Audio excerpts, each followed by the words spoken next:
Hello అండి, నమస్కారం అండి అందరికీ. ఇవాళ కీరా దోసకాయలతో పప్పు తినాలనిపించిందండి. రసం తాగుదామని తెచ్చానండి, హార్ట్కి మంచిదనేసి.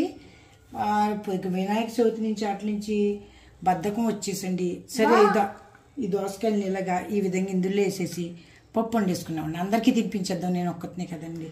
నెయ్యి కూడా కొద్దిగా వేసేమేమండి గుమ్మగుమ్మలాడుతుందండి. ఇదిగోండి పప్పు కడుక్కున్నామండి. ఎందుకంటే అండి పౌడర్ అవి కలుపుతారు నిల్వ ఉండటానికి కదండి. ఆ పౌడర్ పోవటానికి 3-4 సార్లు శుభ్రంగా పప్పు మట్టికి కడగాలండి. నీళ్ళు మనం హైదరాబాద్లో నీళ్ళు తక్కువైతే తానం తక్కువ చేయొచ్చు, కానీ పప్పు మట్టికి కడగాలండి. ఉల్లిపాయలండి 4 పచ్చిమిరపకాయలు వేసానండి, 2-3 పచ్చిమిరపకాయలు ఇంకోటి వేసుకున్నామండి. ఇదిగోండి ఏంటనుకుంటున్నారు, ఆనపకాయలు అనుకుంటున్నారేమో. ఆనపకాయలు కాగదండి, మనం సలాత్లో తింటాం కదండి కీరా దోసకాయలు, కీరా అండి. వీటిని వేసి కొని పుట్టినే తినమంటే పిల్లలు తింటలేదండి. అందుకే ఇదిగోండి వీటి ద్వారా పప్పు వండుదాం. కీరా దోసకాయలు ఇదిగోండి చల్లగా బాగున్నాయండి. కీరా దోసకాయలతో పప్పు వండితే అందరూ తింటారు వచ్చినట్టండి. ఇదిగోండి అందుకే పప్పు చేస్తున్నానండి. ఇదిగోండి కీరాలు కొంచెం లావుగా ఉన్నాయండి, కావాలని తెచ్చాను. బాగా సన్నపి అయితే ఇది ఎక్కువ వస్తాయి కదండి, అంత కొంచెం ముదిరిని అయితే పప్పులోకి బాగుంటాయి అనేసి నిన్న బజార్ నుంచి పట్టుకొచ్చామండి. కీరా దోసకాయలు సలాత్లో ఇవి వాడుతుంటాం కదండి. ఇప్పుడు హార్ట్ జబ్బుకి వాటికి కూడా జ్యూసులు తాగమంటున్నారు కదండి కీరాలు, అయ్యండి. ఇది ఇలాగా చేసుకుని పప్పు వేసుకుని వండుకుని కొంచెం మినపప్పు ఎల్లిపాయలు 4 తాలింపు పెడితే ఆ కీరాలో ఉండి సప్పదనం తీపిపోతుందండి, కమ్మదనం వచ్చేస్తుందండి. తిన్నోళ్ళైనా తింటారండి. పప్పులో తాలింపు బాగుంటేనే ఏదైనా చెబుతాను కదండి నేను మళ్ళీని. ఏ కూరకైనా 4 ఎల్లుల్లిపాయలు ఎక్కువ వేసుకుని తాలింపు పెట్టుకుంటే సరిపోతుందండి. ఇదిగోండి ఈ విధంగా మీరు కూడా కోసుకుని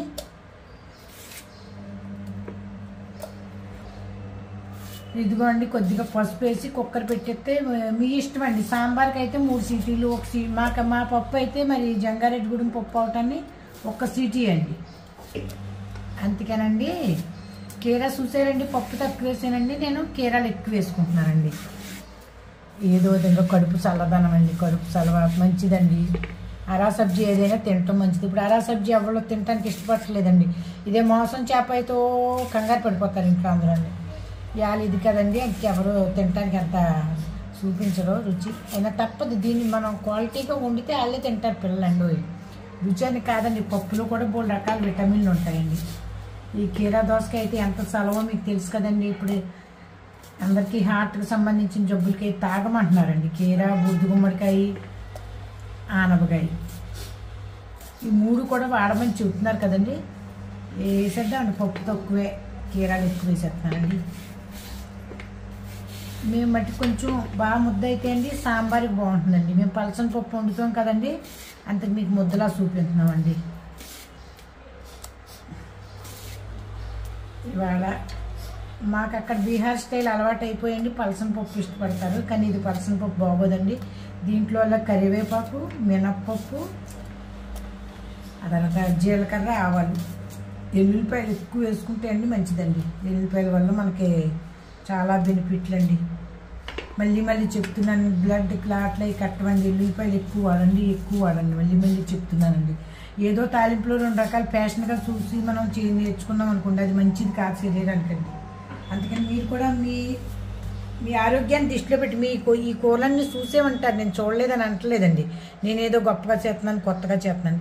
కానీ ఎల్లుల్లిపాయలు వాడమని నేను ఆరోగ్యరీత్యా చెప్పడానికే పెట్టానండి. ఇది మీ ఆరోగ్యం కాపాడుకోవాలంటే ఇది ఉట్టినే తినడానికి మీకు ఇష్టం లేకపోతే ఇందులో వేసేయండి. పిల్లలు తింటారు, మీరు తింటారు, అందరూ తింటారు. ఇది నీరు ఎక్కువ వస్తుందండి, అందుకు నీరు ఎక్కువ పోసుకోకండి. కీరా ఉట్టి నీరే ఉంటుందండి. ఇదిగోండి పప్పు మనకు కావాల్సిన 1 సీటీకి తెప్పించాము. కొంచెం ముక్కలా ఉంటే బాగుంటుందండి.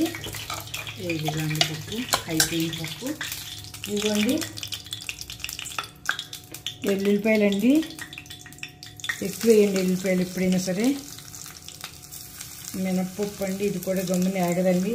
ఎండుమిరకాయలు ఎప్పుడు ముందే వేయకండి, చాలామంది ముందే వేస్తున్నారండి, మాడిపోతాయండి. మనం మినప్పప్పు ఎల్లుల్లిపాయలు ఆగవండి, ఎండుమిరకాయలు ఊరికే ఏగిపోతాయండి, ఊరికే మాడిపోతాయి వేసేసరికి నూనెలు. అందుకని ఎండుమిరకాయలు ఎప్పుడైనా సరే లాస్ట్లో వేసుకోవాలండి. కరివేపాకు వేసినా పర్వాలేదండి ఎండుమిరకాయలు. ఇదిగోండి ఆవాలు, జీలకర్ర కూడా వేసేస్తున్నాను. పప్పు బాగుంటుందండి. కీరా దోసకాయ, దోసకాయల రేట్ అయితే ఏంటి, ఆనపకాయ రేట్ అయితే ఇలా చేసుకోవచ్చు మనం అండి. పోయి ఆనపకాయ కోసమే వెయిట్ చేయవలసిన పని లేదండి. ఇదిగోండి ఉప్పు కూడా అందాజని చూపించు. ఉప్పు వేస్తున్నాను. ఇదిగోండి నాకు తెలిసి చాలదండి. ఇది పెట్టామండి, పప్పు వేసి చారు పెట్టి అప్పుడాలు వేగింటున్నామండి. ఇవాళ అయిపోయినట్టుంది.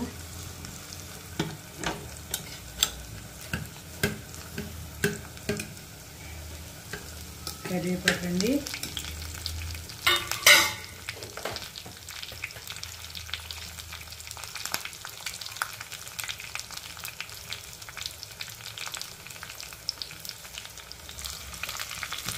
చారులో అయితే ఇంగు చేసుకుంటూ బాగుంటుంది, కానీ ఇందులో బాగోదండి ఇంగు చేసుకుంటుంది. వేపన వాళ్ళు అయితే అలవాటు కదా తింటారండి, మనం అయితే తినలేము. ఇష్టమైన వేసుకొచ్చేయండి.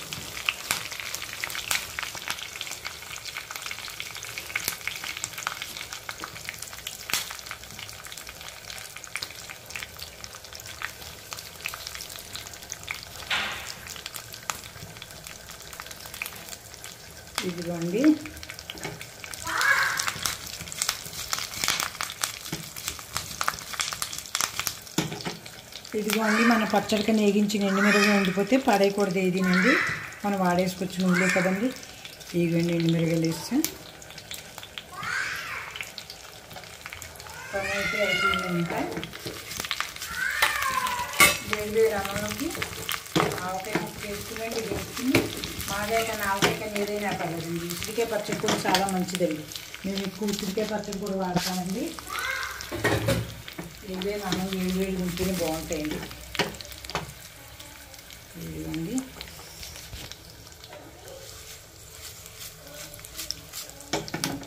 దీంట్లోని మనకి ఇష్టం ఉంటే అండి తిని వాళ్ళు అయితే అండి ఒక స్పూన్ నెయ్యి కూడా వేసుకుంటే అండి పప్పులోకి అసలు నెయ్యి రుచి అండి. ఇవ్వండి ఒక స్పూన్ నెయ్యి వేసేద్దామండి. వేసుకోపోయినా మనం పర్వాలేదు, ఇంక అందరూనండి.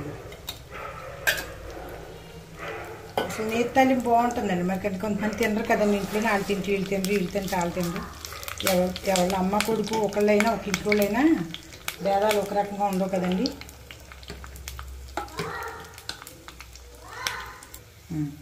ఇదిగోండి తాలింపు అయిపోయింది. నెయ్యి కూడా వేసాం కదా, కొంచెం మినపప్పు కమ్మదనం ఉంటుందండి, అందుకే మినపప్పు కంపల్సరీ వేసుకోండి. ఇదిగోండి పప్పు తాలింపు.